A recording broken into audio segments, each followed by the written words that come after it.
Kia ora, kia ora, kia ora. Morena, morena. Wa puritia te akakanu I te akakaroa te akakamasua I paua mai rā hia. I paua mai rā no rungo wai hi tohu e te kakari ki pōwhai tere noho nei te kāru o tāwiu o tāporo. Aotea te pū, aotea te take ki te toki a tai haruru. Kuru pākara mai ki raro kau e uine kuora, ro kau e Rangi oringa ku ngā rā kau mātahi pua atua matua. Mai make tū ki Tongariro, ki Waikato iti ki te awa o Tongariro. Puri e ngā hau o tūnono e mirimiri nei, te kiri e mirimiri nei, ia mahara kia tūhi ki tiara, kia tūhapa ingara. Re tō te kai ki te hui ngō ngāro ma te kōpua kānapanapa ki Taupo moana paripari ana ngā tai o te huri taniwha. Pukohu tāiri o wai hi te kōkō mako whakahau I te ata, e tamana rangi e tumu, e te whareare ki o te heuheu. E ngā kāwainga whakapapa tuku iho tēnei o te tūohu nei. Re tō te kai ko te awa kumihiki Motutaiko ki te ano o te rangi tua matatoru. He kei hora ki te kauhangararo ki te ara takitini o ngā tupuna ki te aro o te taiko e nunumi atu ki te pō. Me te mihi ano hoki ki a rātou ko ngaru I te tirohanga kanu I ki a rātou kowhetirangi tia haere oki atu. Rātou ki a rātou tātou te hunga ora ki a tātou. A tihe mauri ora. Hei. Tihe te mauri o te ora. Ko whakarau e kamai I raro e te tuanui o tēnei whare o tātou.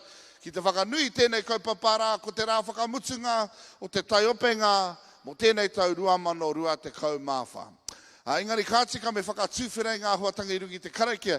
Hei te kimi haere au mo te tehi pēr e whakatūwhirai I te kaupapa. Ko les pēr. Ine, kei te pai. Kei a koe ana hoki te tikanga e pai, engari kei kone e ahe anau te whakatūwhira I tēnei kaupapa. Engari kei te kimi haere au. Te kimi haere au, engari kore tae te kite. Te Kapa tēnā koe.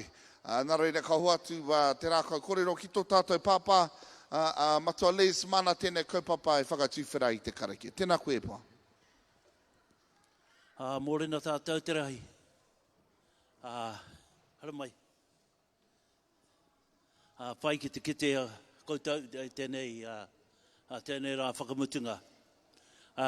It's been an honour just sitting over by Owen Delaney's big family over here, but also to say good morning to all our friends, our European friends that have supported this kaupapa right through from the beginning. It's so lovely to see you all. We'll start with our way at the Claudia.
Māngai ngāne hira punu te takaturu tapa.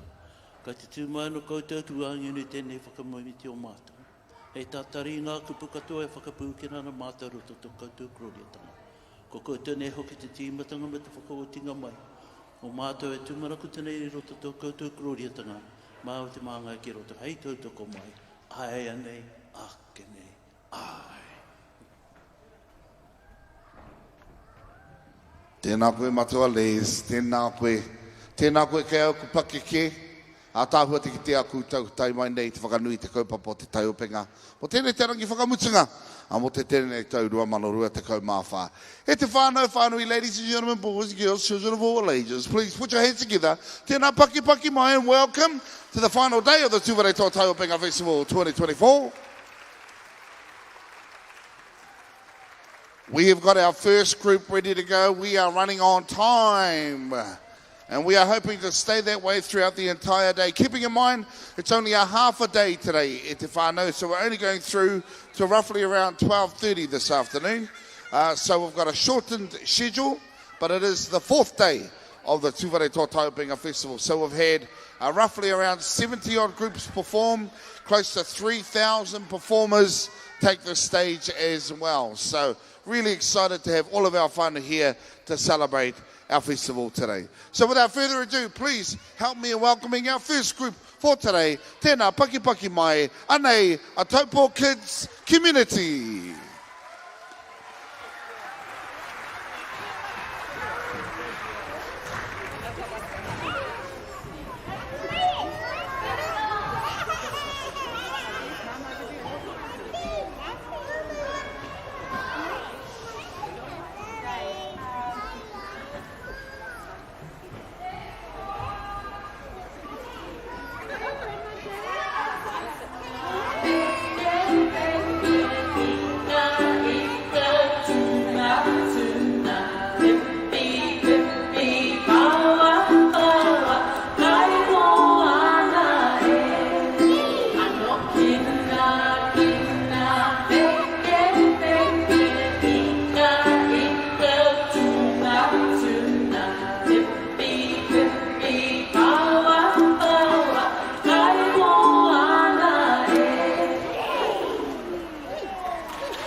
paki, paki, paki, tamariki ma.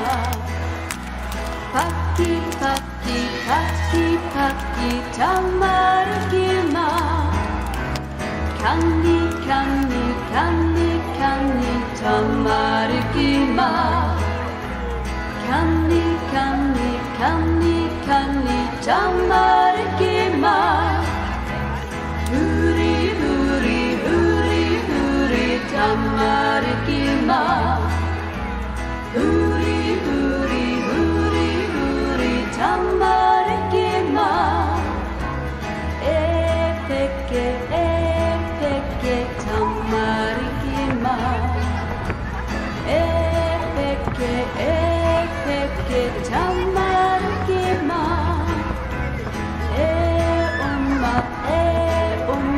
Tamariki ma.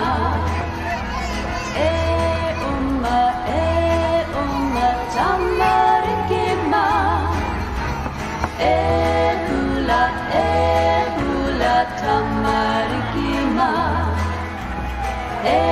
Hula, hula, tamariki ma. Takahia, takahia, tamariki ma. Takahia, takahia, tamariki ma. Haka, tamariki ma. Haka, tamariki ma.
Awesome to have them back here to celebrate our kaupapa, the Tuwharetoa Taiopenga Festival for 2024. One more time, please put your hands together for Taupo Kids community.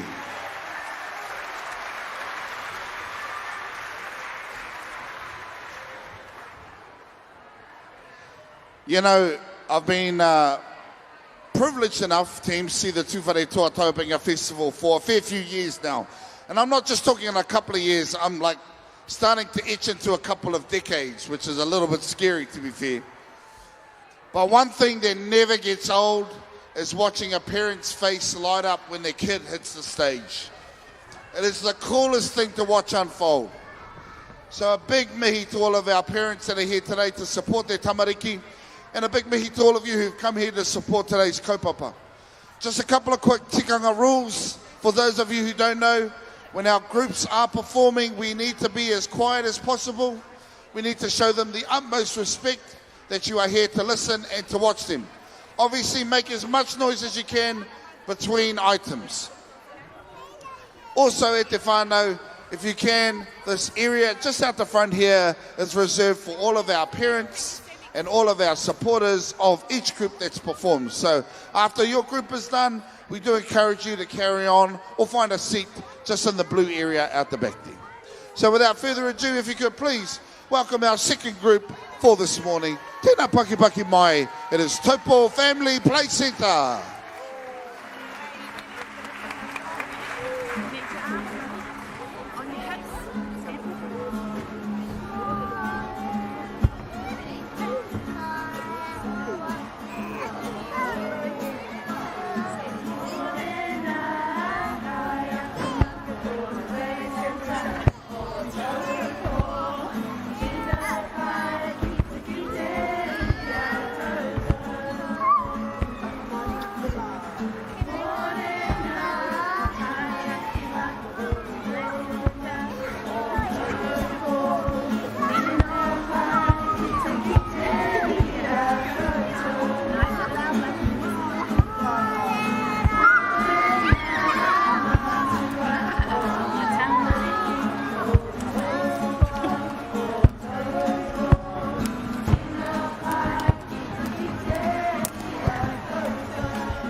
Yep, you always get those tamaiti that just don't want to leave.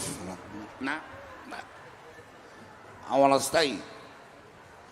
Miharo rawa, if we could one more time, please put your hands together Taupo Family Playcentre.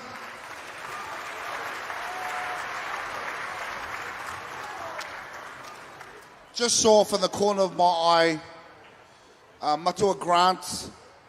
I don't know if you've noticed, Matua Grant has played the guitar for so many of our Kapa over the last 4 days. If we could just give Matua Grant a big round of applause, please. We see you, Matua. Thank you for your mahi. Amen. Amen. All right. We've been doing really well. Really good e te whānau in the mana wave space. Now, I'm mindful that our whānau of the Caucasian persuasion can sometimes find the mana wave a little difficult, but that's kei te pai. I am here to help. I am here to ensure that the integrity of the mana wave remains. So everyone follow me. Here, hand here, please, hand here. Hand here, right, there's colour that, all right. Face it inward to you. Inward. All right, now throw it out with a woody. Boom, there it is. That's your mana wave. We're going to maintain the integrity of that mana wave throughout the entire Taiopenga festival.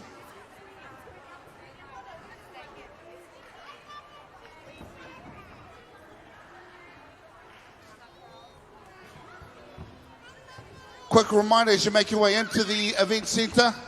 Don't forget, we've only got a half a day today, so we're finishing up just at around 12:30 this afternoon with one of our pakeke ropu, but looking forward to that. But in the meantime, in between time, they're ready to go, I'm ready to go. Are you ready to go? Are you ready to go? All right then, put your hands together. Tēnā paki mai, anei. A Beststart Motutaiko.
Rawe.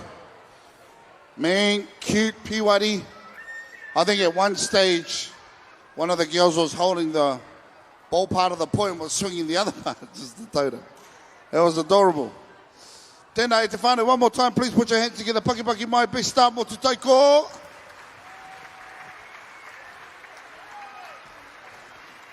All right. No mai kuhu mai.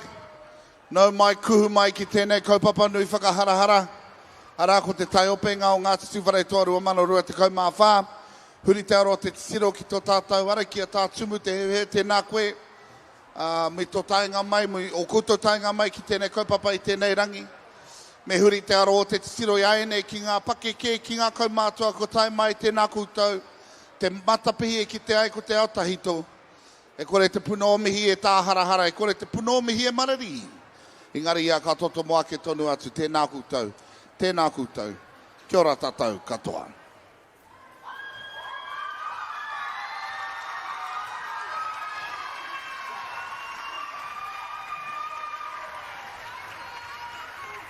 E te whānau, we are running bang on at time.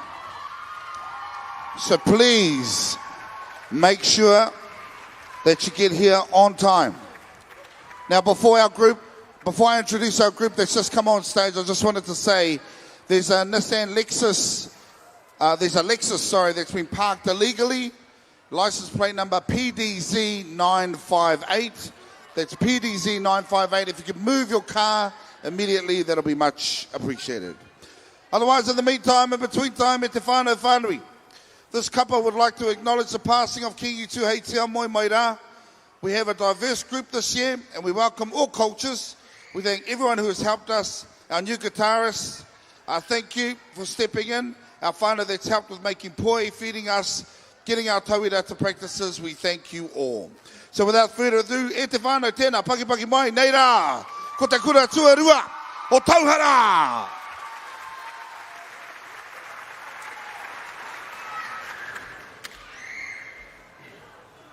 Tēnā koutou ngā iri o Tuwharetoa, ko haere mai ki te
Tēnā koutou, koutou taiohi mā, rangatahi mā, tēnā koutou tūpai ai, I tū I te tū a tāne rore, e haka I te haka a tāne rore. Tēnā I te whānau, one more time.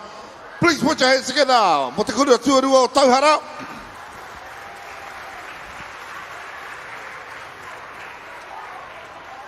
Hope we're all feeling good today at the whānau as you make your way in. No mai kuhu mai.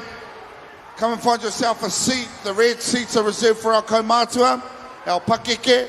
The blue seats are for everyone else. And obviously the green carpet, or the blue carpet here, is for VIPs. That's for all of our whānau, mums, dads, nans, koros, sisters, brothers that want to watch their tamaiti perform for today. Tēnā, ho mai te paki neira ko ngā kai tātaki o tēnei kapa. Big round of applause. Yeah. They'll be leading our kapa. All right, as they make their way on the stage, I'm going to call up a very good friend of mine who is my helper MC today. He goes by the name of Angel, and Angel is actually going to introduce our kapa that are here on the stage today. So if you could, please, put your hands together for Angel. Paki mai.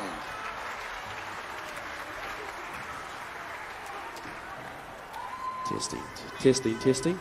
Kia re te whānau. Anyways. Anei, ko ngā tuakana o Hangirito, taurima, tauono.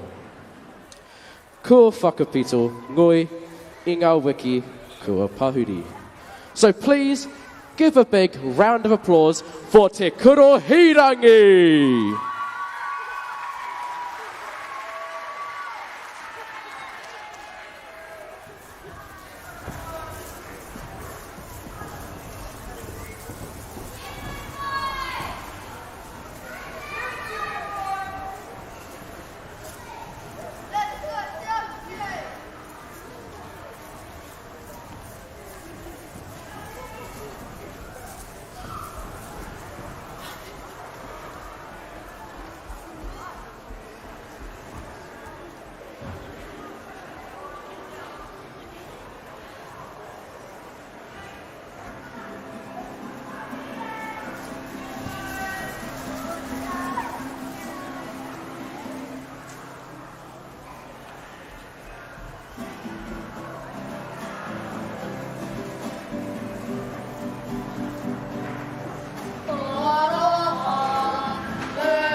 Nui ki te whare tapere o hene te rehia me tāne rore.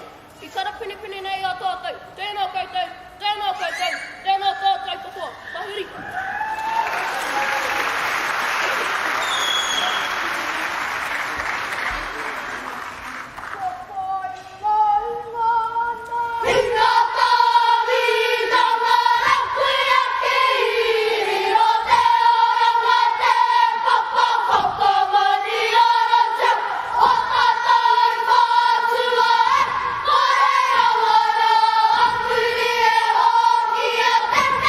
Te tira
Yep.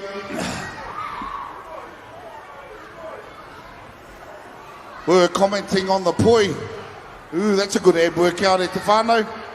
Me te mihi anō hoki ki te kai kōrero e tū. Ki te mihi i te kaupapa. Me te mihi anō hoki ki te wiki o te reo Māori. Me tāna e meana. E hare i te kaupapa me whakanui i te wiki kotahi. Engari he kaupapa me whakanui ake. No reira tēnei te kahawhakai o na kōrero. Me te mihi anō hoki ki aia. No reira te whānau, please one more time, put your hands together. Ara ko te kura o Hirangi. Ko ngā tau rima me te ono. Choice. No, my kuhu mai, you should make your way into the event centre. If you don't know the go by now, you should, but if you don't, it's all good. That's my job, it's here to remind you. So this area, the carpeted area down here, is for all of our whānau, mums, dads, brothers, sisters, so that they can take photos, videos, and all that good stuff. Again, please stay on your nono. I know it's tempting to go on your knees, and I know sometimes you just want to stand up, but you can't, all right? So kia tau noho ai anono nei. Our red seats are for our kaumātua, blue seats for everyone else. No mai kuhu mai, you can sit anywhere around the stadium actually, around the event centre. Plenty of mean tūru available for all of our whānau. I'll put it up one more time just in case it hasn't been moved, but there was a blue Lexus, license plate number PDZ 958. Your car was still there. If your car is still where it's parked, it is parked illegally. So if you could move it, that would be much appreciated. E he anō te tuku mihi ki ngā Pākihi Māori, all of our Māori businesses that have arrived here today. If you want to check some of them out, they're all on your exit on the way out. There's also some Tuwharetoa entities as well. Make sure you go and have a kōrero with them to find out what services that they provide for all of our whānau. And a quick reminder too, Te whānau, we are running on time. So if any of our whānau are travelling from Rangi, Taumaranui, make sure they get here on time because we are bang on. It is exactly 10:40 at the moment, and that's exactly when our group is about to perform. So, without further ado, if you could, please put your hands together. Tēnā pakipaki mai, anei ko te whatatau o Putauaki.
poireko, pai aira kuhia mana a poiwaha.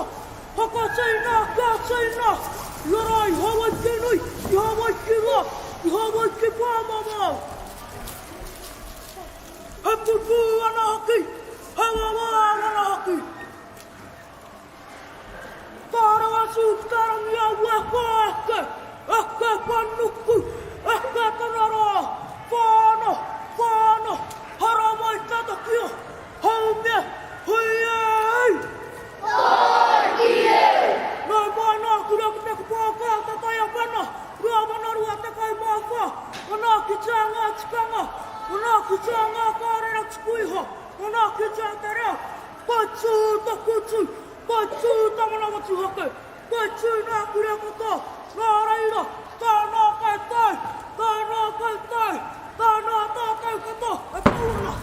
Ka tutu o kai, ki te tihi o taku gaina. Putarua ki e tūmoera, ale he maina, tike tike he maina, neke neke he tāma, tūmui hana, papatua nukure. Ki te taku o taku maina, ka titi rai hai, ki tōku awa taku pātara wera e. Pāharu atu ai ki o te taku whare tīpuna ki te mihiki ngā tīpuna me motu e. Tātara, ka parau raki, haru raki ka hunununuri o e parui e. Tūhoi pai tiki. Pātura, Taranaki tangara e. Tāpu harangi ko, ho mai rangi ko, rua mutu rangi e. Ka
Che miharo rawa, iai ki ngā kōrero titia ki te ngākau hei whatatoi tū, ko ngā taonga me ngā kōrero tuku iho o te maunga nei a pūtawaki e tū maira.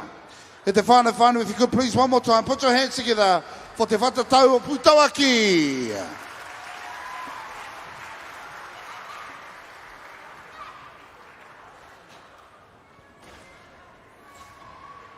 Kapai, hey, e te whānau, we've only got like 4 groups left. 4 more groups left. That will bring us to the end of our 4-day Tuwharetoa Taiopenga Festival. Kapai, and a big mihi to all of our teams that came from near and far to participate in our kaupapa. Keeping in mind our whānau that just performed came all the way from Pūtawaki Maunga. We've had whānau that's come all the way over from Taumaranui, from Tokoroa. Ko tai a tinana mai, a ringaringa wai amata, ki te whakanui tēnei kaupapa. Me te whakaaturia o rātou pukenga haka. So it's a mean ass kaupapa. And a big thank you to all of our whānau that have come from aboard to be a part of this incredible kaupapa. Now we've got 4 groups left, and you know, kia pono rā te kōrero, we're doing pretty well with regards to time. So again, please remind our whānau not to arrive late. Last thing we want is for them to miss their group perform today. So, kia kaha tātou, tuku karere atu me te ki, bro, tai moata mai. Last thing we want is for you to be outside while your group is performing on stage. Come on. Okay. Well, we've got a bit of time. What should we... Oh, fit check. We forgot to do a fit check this morning. Right? We're rocking the old Adidas, as usual. These pants, actually, you can't see it, but these are tāne pants. And we've got our ake shirt on today. I'm not the biggest fan of white. White has a tendency, some weird reason, it makes my puku expand. I don't know how it works. It says every time I wear white, puku expands. I don't know, I can't figure it out. But no, mean as kaupapa, and obviously a big fan of ake, because it is the theme to Te Wiki o Te Reo Māori, which is nearing an end. But as our rangatai said on stage, a young performer, I believe he's a McLaughlin, and he was performing for Te Kura o Hirangi, he stated that Te Wiki o Te Reo Māori shouldn't be something that we just celebrate for only a week. Ngati, it should be something that we celebrate, ake, which I thought was a very, very awesome kōrero from a very, very talented and knowledgeable young man. So, he noa te tukumihi ki aia, me ona kōrero I whakawhariki here. So that is the theme of Te Wiki o Te Reo Māori this week, ake. How can we take it from being just a week-long celebration to potentially something that we bring into our homes? Something that we continue to expand through the year, so it's not just something that we limit to only a week. Come on. I'd like to take this opportunity also. You'll see the cameras here. You'll see me on the big screen. Oh, muscles. We are also broadcasting online. I had a message from my daughter. She's up in Tamaki Makaurau, Auckland at the moment. She messaged me to say, Pups, at home, with the whānau, and we're all watching Kapa Haka live on the stream. So it's mean as. Big thank you to our whānau. Love that we're able to take this kaupapa not only nationwide but around the world via our online streams. So tēnā koutou, live online, and also big thank you to Heoro Taiohi, which is where it's been broadcasted on Facebook Live as well for all of our whānau. So it doesn't matter where you are, around the country or around the world, you get to enjoy the Tuwharetoa Taiopenga Festival. I know for some of our workers that actually work through the week, they love having it on their phone, just in the corner as they're doing mahi, just so they can watch their Tamariki perform and watch our rangatahi from Tuwharetoa perform at the Taiopenga Festival for 2024. Come on. Now, we've been doing an incredible job throughout the week of maintaining the integrity and the mana of our mana wave. And can I just say, the group of people that I believe have been maintaining their high level, their kaunga o ngā mahi, are actually our kaumātua. They are really setting the standards of what our mana wave should look like. Ka pai? So, everyone else, let's catch up, eh? Let's catch up. All right, so, we're going to start over here. I'll see our rangatahi up there. We're going to get our mana wave going. You ready? We're going to chuck it out in 3, 2, 1. Chuck it out. Nice. Couple of delayed ones. Love it, brother. It was delayed, but it worked. She threw it out with authority. You know, it was like, bang! You know? You can't do these ones. It just doesn't work. You might as well do this, as far as I'm concerned. It's the same. This and that is the same thing. Right? That, though, mana. Feel it. Again, this side here, just this side. One more time. 3, 2, 1. Chuck it out. Love it. Bro, the brother then stood up. Oh. Extra mana.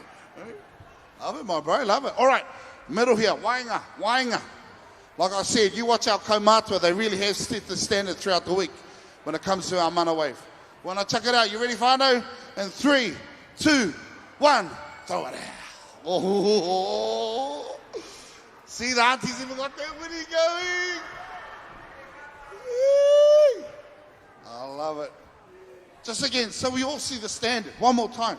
Just in the middle area here. Here we go. 3, 2, 1. Shaka. I love that. That is beautiful. Mana. That is where the mana lies. Threw it out. Nei rā te tauira. He te whānau. I think you can do it. I have faith in each and every one of you. Are you ready? We're throwing it out in 3. Here we go. 1, 2, 3. Chakarea. Nice. Nice. They're a bit more blasé about it, like, you know, oh, I don't really want to do it. And then I go throw it out and they go, oh, like, yeah, that was cool. I get it. I'm hip. I'm down with it. I'm cool with the people. Anyway, I'll go check to see if our kapa's ready. Here, taihua, taihua.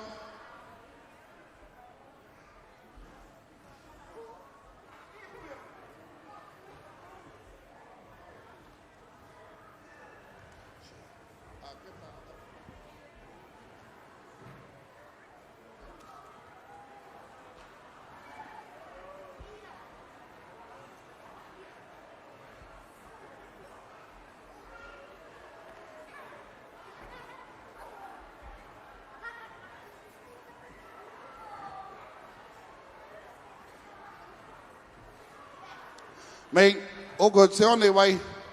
Pretty much gathering backstage now. Because it is Te Wiki o Te Reo Māori, I want to hook someone up with some prizes. These are all thanks to the Tuwharetoa Māori Trust Board. Got a, what have we got? Oh, this one has both a t-shirt and the hoodie in it. Ooh. Ooh. Okay, I want to get someone up because it's Te Wiki o Te Reo Māori. I need someone to come up and do their pepeha. Who wants to come up and do their pepeha? For me. I'm not looking for anyone who's being voluntold. I'm looking for someone to put their hand up themselves. Who wants to put their hand up themselves? Yeah? Okay? Come on in, come on in. Come on in. Kia tere, kia tere, kia tere.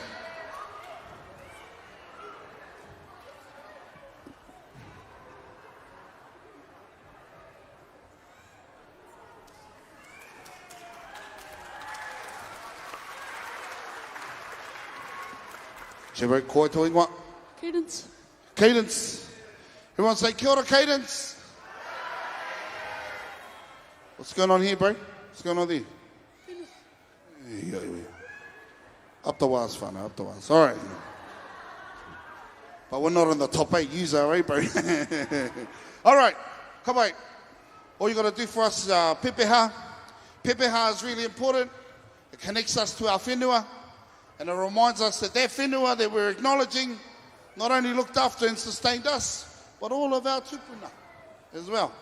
So that's why we pay homage to our pepeha all day, every day. You ready? Okay, go for it.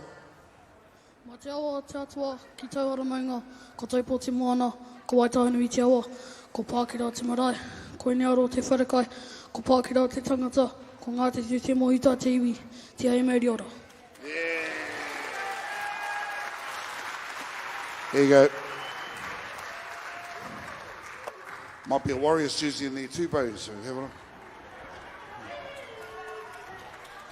Te homa anō te pakipaki e te whānau, te.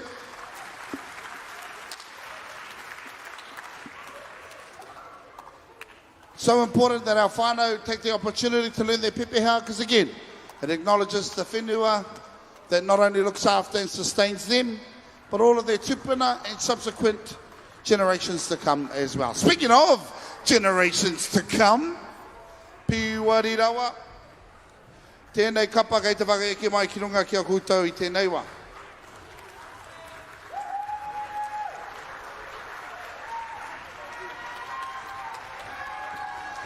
All right, big shout out to ngā kai whakahaere o tēnei kapa rā ko Danny Woods, ko Tommy Gotts, rātou ko Taima Puhipi, ko ngā kaitata ki tāne, ko Larkin Te Kene, Legacy Adams, Coven Woods, ko ngā kaitata ki Wahine o Kotiro, ara ko Teia Arthur, Raua ko Fern Puhipi.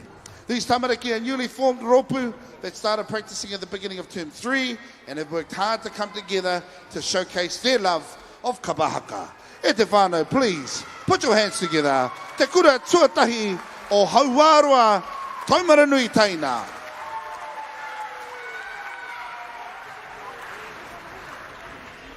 Kiraro.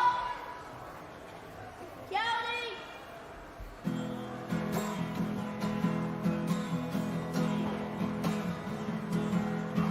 He honore, sore, fa.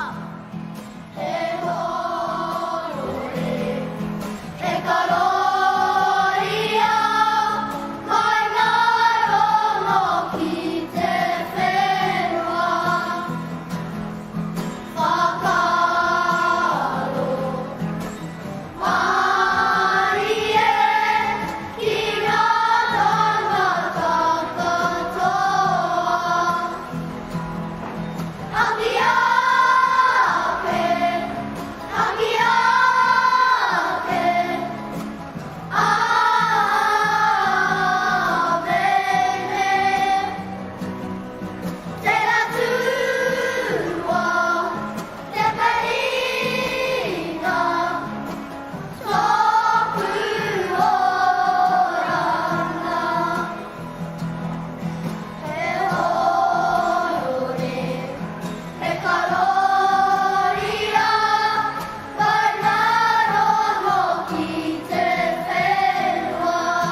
mai, ia ora.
Testing.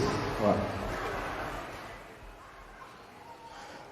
Next group is, this is the tuakana or rōpū of Taumaranui Primary. We have been together only for a short time. We are proud of our culture and enjoy kapaka. We are excited to be here today to represent our te kura o Hauoro. First, a pānui. There is a grey Nissan outside. License plate number is CGN734. You left your lights on. So, don't want your battery to die. Anyways, can we get a big round of applause for Te Kura Tuatahi o Hauora?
Tēnei te mihi nui kia kaureka.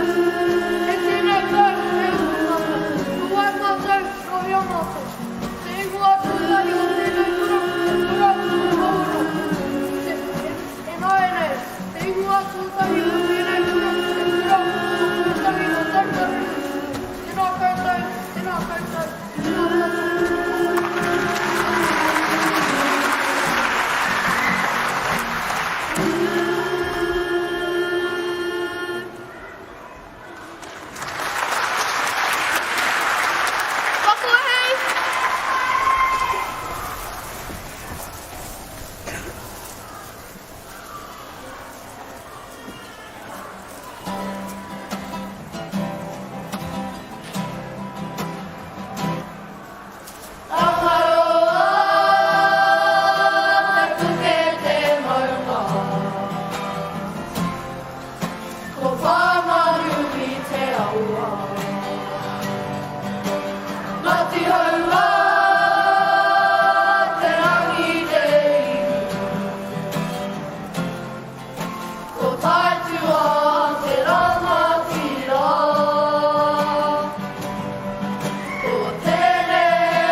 aro, rawe. O mai no te Paepae te kura wainga o Taupo Intermediate School. Choice, as you make your way in, no mai kuhu mai. We've only got 2 groups left. E ruanga Kapa e toiana, and then that's us for a 4-day Tuwharetoa Taiopenga Festival. Now, as you make your way in, please do so quietly. We're just going to have a quick kōrero from our friends from Te Kapua Whakapipi. E te whakaeke mai ki runga i te papatū waiwai tēnei wā. Ka hoa tu te rākau kōrero ki a rātou. I believe those of you who've gotten your names in the draw throughout the week for the competition that they've been running, they're announcing the winners right now. So, tēnā koe pouti. Kei ngā mana, kei ngā reo, kei ngā kārangaranga maha, o te taiwhakarunga o te taiwhakararo, o Ngati Tuwharetoa, tēnei te mihi atu nei kia tātou katoa. Oh, good to see you, kui and Koroua sitting at the front here. What a beautiful week here at the Taiopenga. And we feel like we're hanakoko at the Taiopenga as we announce the winners of our different whakataitai and survey that's been happening through the week. Ne? So if you had come over to the Te Kapua Whakapipi tables and filled out some of the surveys, you would know that there is a prize that's going to go out. So Binny and I are the fortunate ones that get to come up on stage and announce our winners. So the first winner for our Whare Manaki Rangatahi survey, ne? We went around our hui and asked rangatahi what would they like to see as a whare manaki for rangatahi. There were some creative ideas like a technology hub, an area of hauora that would include boxing and Muay Thai, and many rangatahi talked about kai. Kai being a feature as well of something they will love to see in a whare manaki rangatahi. However, the winner for our $200 warehouse voucher is Hinekura Humphrey. Give her a big round of applause. Paki mai e te whānau.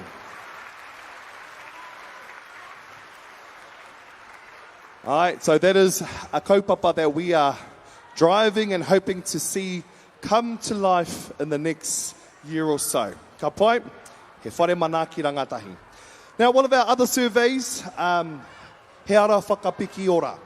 Now, this one was an online kaupapa, filling out the survey and looking at a hauora approach for our whole iwi, including everybody, breaking down those walls and working together as our different hauora rōpū. Nā reira, the winner for our survey, and this one is a $500 Prezi card.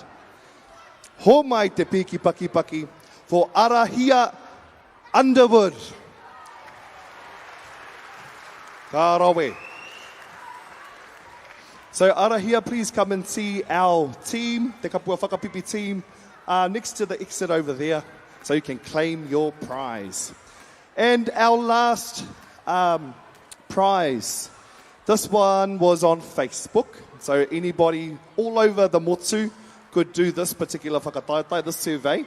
And this one is a $200 heiata, $250 heiata voucher, and a $250 Here For It voucher.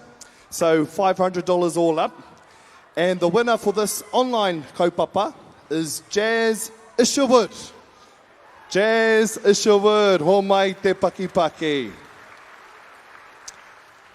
Nā reira, I'm not going to hold the kaupapa up too long because I know we love being on time, as Matua Keza likes to reiterate to everybody. Nā reira, huri noi tō tātou hui, tēnā koutou, tēnā tātou katoa.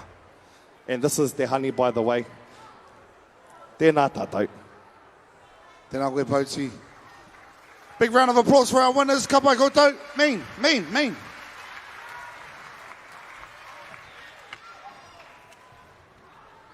All right. Please give a round of applause for our kaitātaki, our leaders for this next group that are about to perform. Charles, Holden, Howden, Rawa ko Dayton, te rau, te haumihi a tahurai koko. Ho mai te paki e te whānau.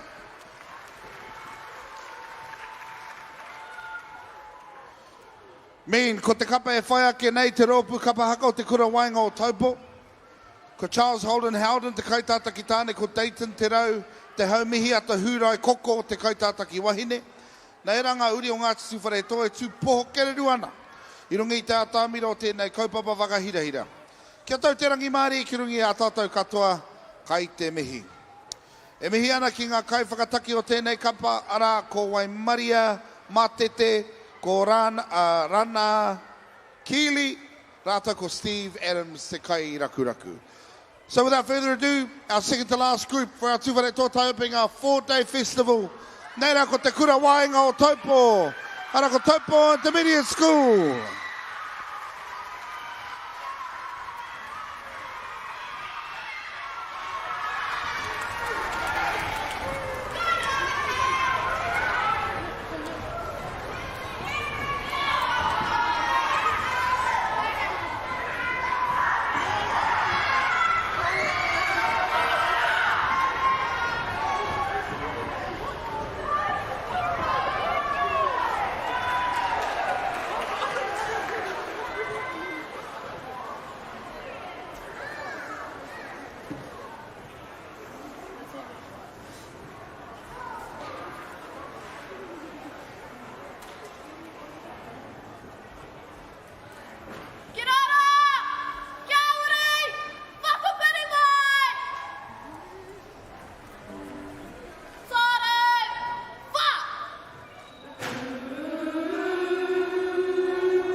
Oi, kia ora.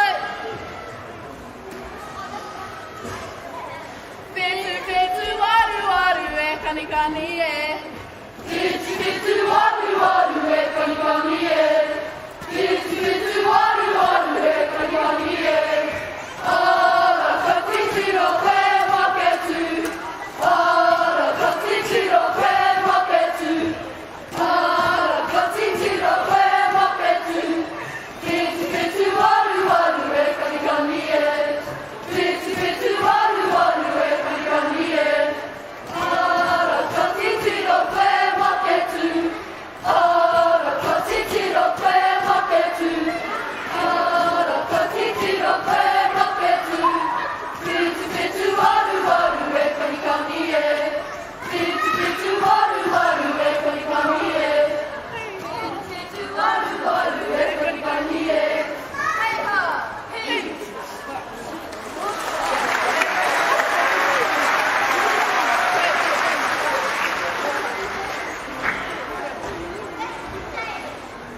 Kirara!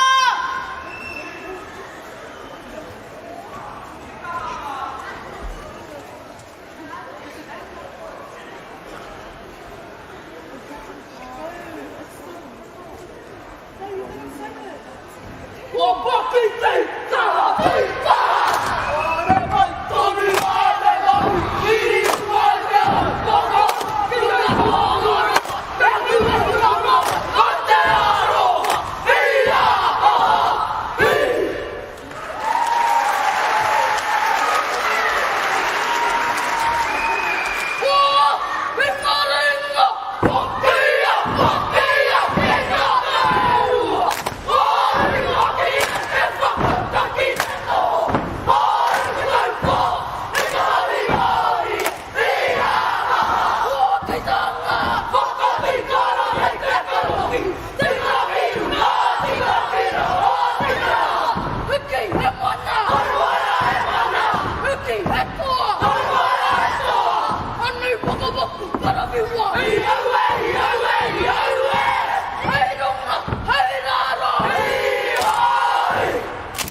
Our second to last group for today, one more time, ladies and gentlemen, boys and girls, children of all ages. Put your hands together for the Kura Wainga o Taupo, Taupo Intermediate School. All right, our whānau from Te Whareki Aroha are back. They've got another great prize. They're about to announce today's winner. So ka hoa te rākau kōrero kia Ian Cole. Tēnā koe, Ibo. Kia ora tātou katoa. I te rā whakamutinga o tēnei kaupapa o te rā nei. I Taiopenga o Ngati Tuwharetoa i mihi koutou.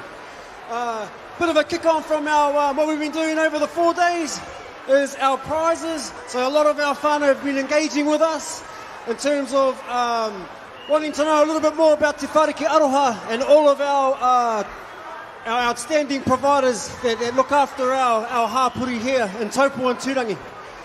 All right, so we're going to kick on. We have 2 prizes. We have our Tamariki prize and our Pakeke prize. Let's go with the Tamariki first. Good luck, whānau.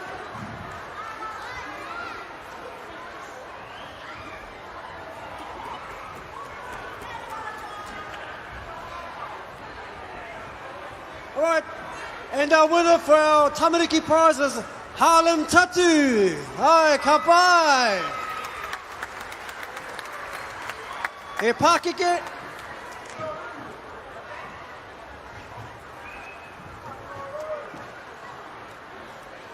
And our Pakeke winner is Julie Church. Homai te Paki whānau.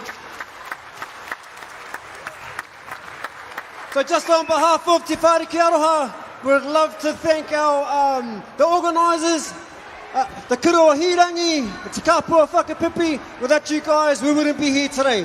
Mauri ora whānau. Che kanui te mihi Te Whareki Aroha, tēnā koutou whakawharekia, ko te aroha, ki mua ia tātou. Ian is right, they've got some amazing providers that are a part of Te Whareki Aroha. Please go and approach them to find out what services they provide, to see if whether or not they'll be able to help you out in whatever your journey may be. We understand that this can be quite difficult times for a lot of our whānau, so kia kahano tātou. All right, whānau, we have arrived to the end. It's not only to the end of day 4 of the Tuwharetoa Taiopenga Festival, but the end of our kaupapa today. Now, I just want to make something really clear here, whānau. I don't know if I did this right yesterday, but I want to make sure I get this right today. After our group has performed, and after our haka tautoko, everyone, I repeat, everyone is to stay seated.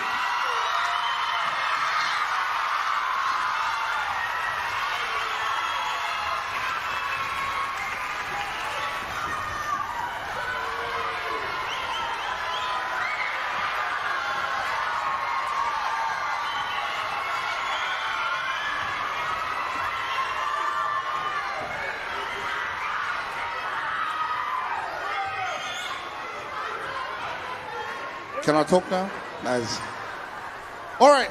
So after our group has performed, it is important that everyone stays seated. In fact, if I could get our security, please to ensure that you close off that exit so that no one leaves until after our karakia today. I don't know if I made that clear enough yesterday. We had half the people walking out as we were having our karakia, which is incredibly disrespectful. If you want to be a part of our kaupapa, you be a part of it right to the very end. And that finishes after our karakia and waiata whakamutinga. Ka pai? Ka pai. All right. They waited around long enough at the whānau, they're here to support and tautoko this kaupapa. They've been here year after year and they're here still today. Tēnā homai rā te piki. Nei rā, ko te āwhi o Rangi.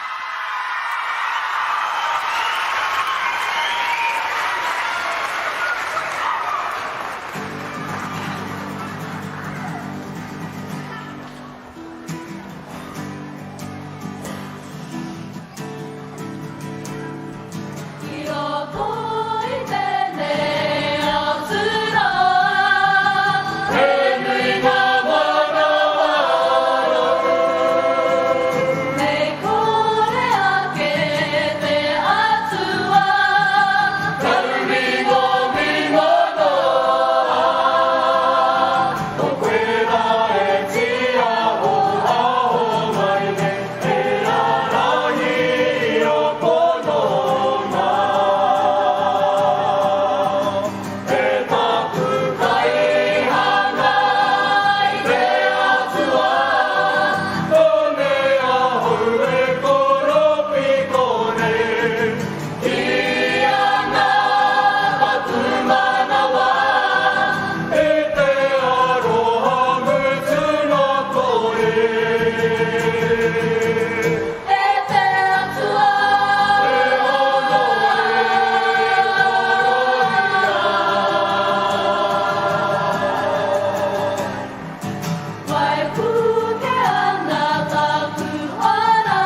Tiai!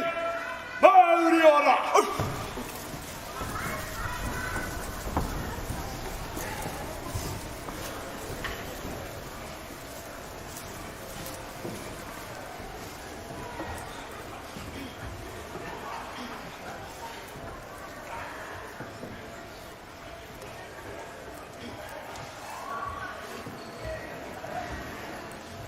Me Tamariki pūkahu e au ki Tauhara, ki te atanga whitirua.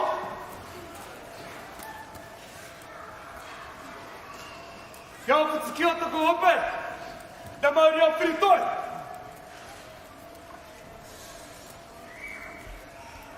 E ka ana hau, ki pionga, o e nuku tipare, ki ta mangaronga Tarangi aniwa.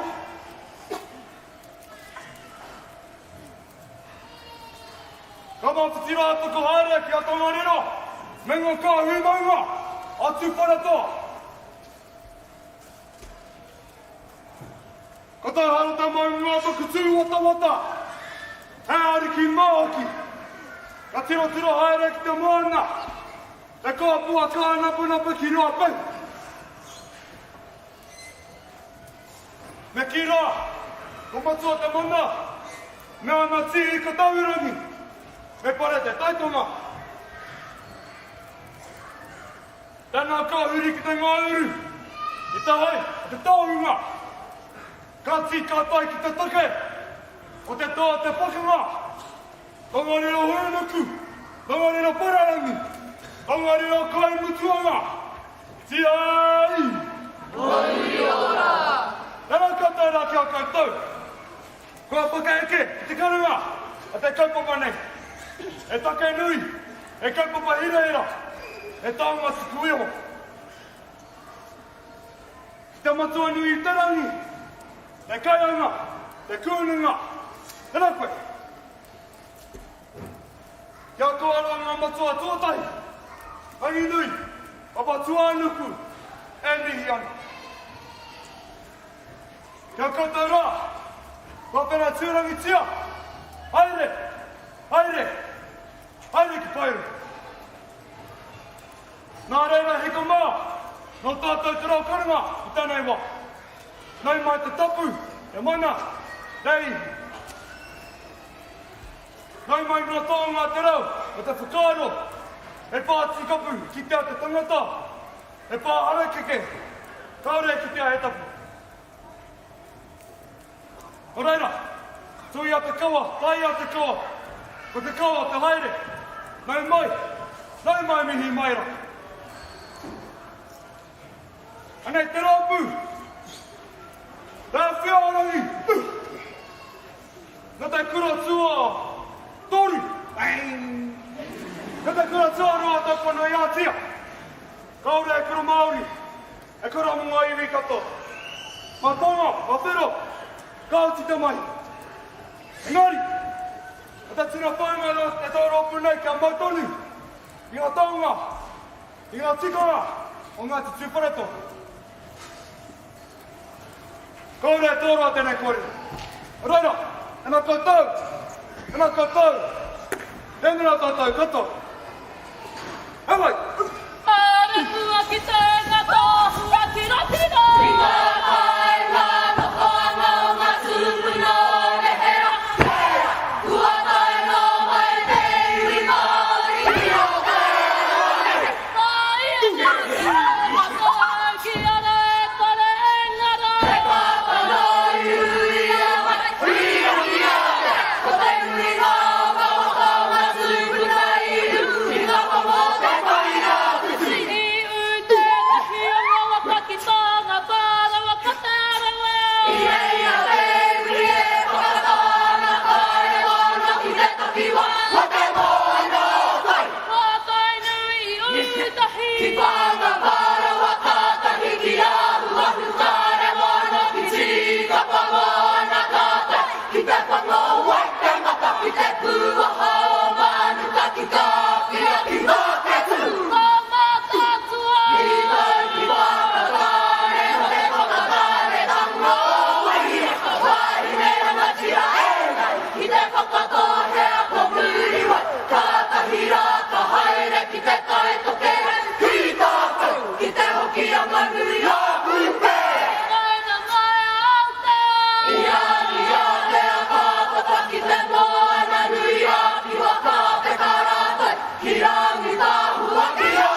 Wahine ma, kimo!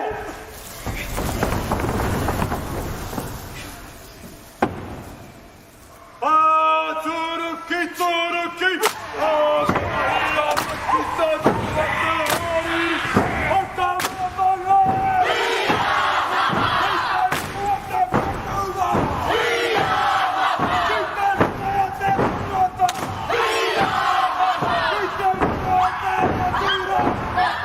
Tira,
Ue, e te whānau i tēnā koutou.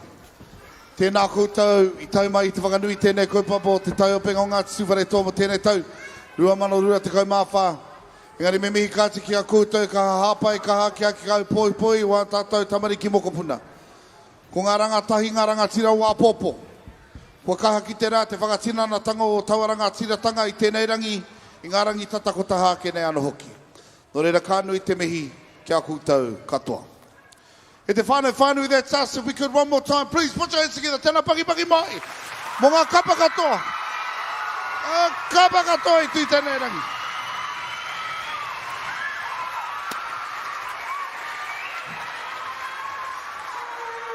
Before we actually finish off with our karakia whakamutinara, I just want to take this opportunity to thank everyone for staying seated. It's important to us to whakatūwhare ngā huatangi rungi te karakia engari kātika me whakakapi anō hoki ngā huatangi rungi te karakia.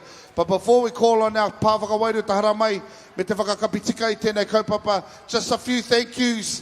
First and foremost, te hāpai o ki muri te kura o Hirangi whakarita i tēnei kaupapa paki moi. Tēnā koutou. Also, I'd like to take this opportunity to thank all of our sponsors. Without their moolah, without their money, we would not be able to hold this kaupapa, especially over a 4-day period. So, tēnā paki mai.